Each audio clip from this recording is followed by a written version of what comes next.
रात के 12:30 बज गए थे। करण और विक्रम फिल्म देखकर अपनी बाइक से घर के लिए निकले। उनका घर शहर से काफी दूर था। शहर से निकलते ही कुछ दूरी पर नदी के ऊपर बने पुल से गुजरते हुए उन्हें सुनसान सड़क से गुजरना था। उसके बाद 20 किलोमीटर का सफर, जिसमें 2 या 3 गांव से होकर जाते हुए दोबारा एक भूतिया नाले को पार करने के बाद 2 किलोमीटर पर उनका गांव था। पर ये जितना कहने को आसान है, उससे भी ज्यादा डरावना है। दोनों का सफर आराम से कट रहा था। फिल्म में देखी हुई बातें, हीरो हीरोइन की लव स्टोरी, मारधाड़ और फिर हैप्पी एंडिंग के बारे में दोनों बातें करने में मशगूल थे। उनका गांव अभी काफी दूर था।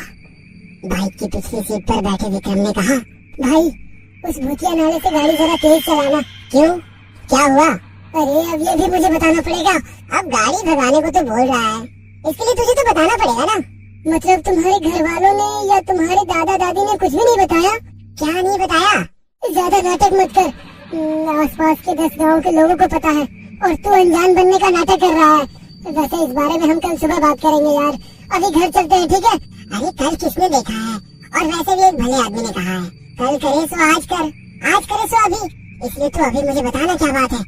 करण की ये बातें सुनकर विक्रम के चेहरे पर से हवाइयां उड़ गई थी। पिछली सीट हाथ बांधकर थोड़ा सिकुड़ कर बैठते हुए विक्रम ने कहा, भाई तू जो सुनना चाहता है मैं सब कुछ बताऊंगा, लेकिन उस जगह से जल्दी से निकलते हैं। करण ने विक्रम के चेहरे पर फैले डर को देखकर कहा, अबे साले, तुझे क्या लगता है मुझे कुछ भी नहीं पता? अबे मेरी माँ ने बताया था, भूतिया नाले के पास खड़े उस बरगद की पानी में उतरी टहनियों के बीच वो चुड़ैल रहती है। बस मैं तेरे मुंह से सुनना चाहता था।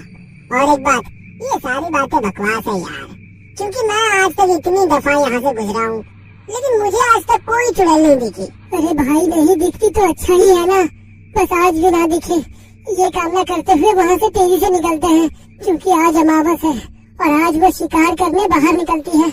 अमावस की रात होते ही अपने असल रूप में आते हैं और वो चेटकी उसका खून पीकर उसको खत्म कर देती है। दोनों बात करते करते भूतिया नाले से कुछ ही दूरी पर पहुँच गए थे।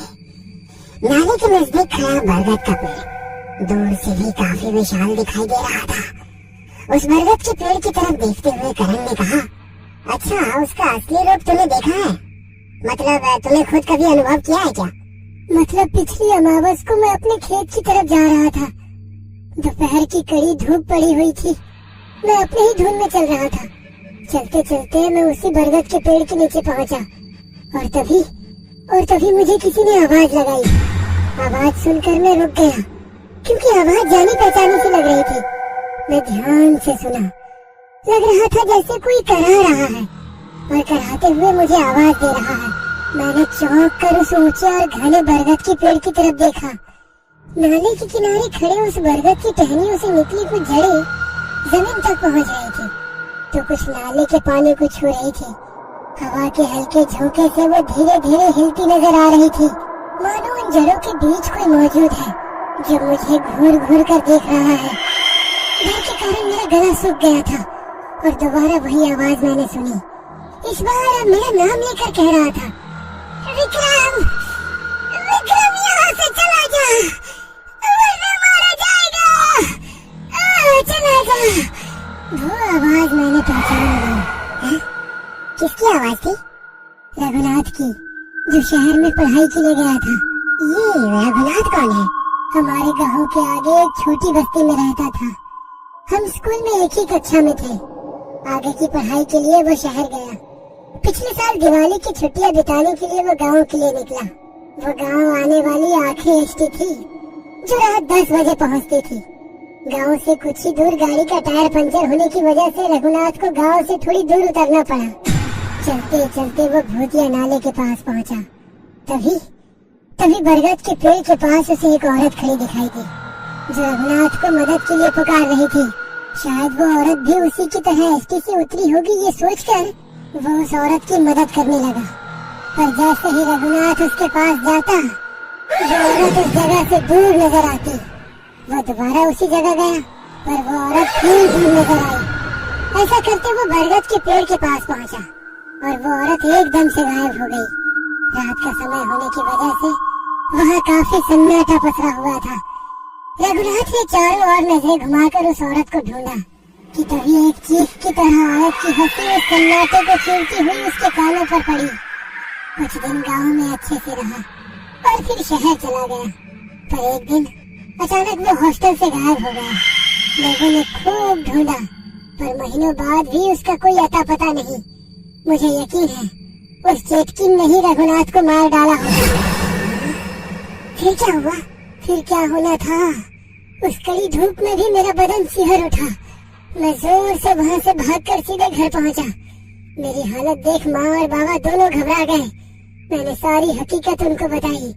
बाबा ने मेरे माथे पर भभूत लगाई और माँ ने उस जगह से ना जाने की हिदायत दी। ना जाने की हिदायत दी? वो क्यों? माँ ने कहा वहाँ बरगद के पेड़ पर एक चेटकिन यानी कि चुड़ैल रहती है। वो अपना शिकार चुनती है और उस पर हावी होती है। 1 महीने के भीतर ही जिस दिन शिकार करना होता है, उस दिन वो शिकार कैसे भी करके उस चेटकिन के इलाके में दाखिल होता है और वो चेटकिन उसका खून पीकर उसको खत्म कर देती है। क्या यार, इतना अच्छा मौका मिला था उस चुड़ैल को देखने का। ऐसे यार, ये चुड़ैल खूबसूरत होती है क्या? अगर होती है तो मैं जरूर मिलना चाहूंगा ऐसे ही चुड़ैल से।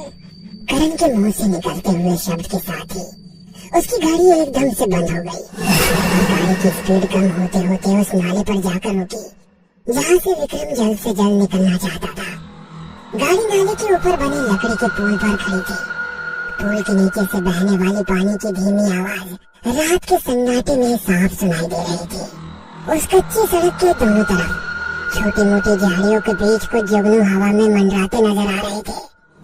पिछली सीट पर बैठे विक्रम ने करण से कहा, भाई जल्दी से गाड़ी शुरू कर, मुझे बहुत डर लग रहा है।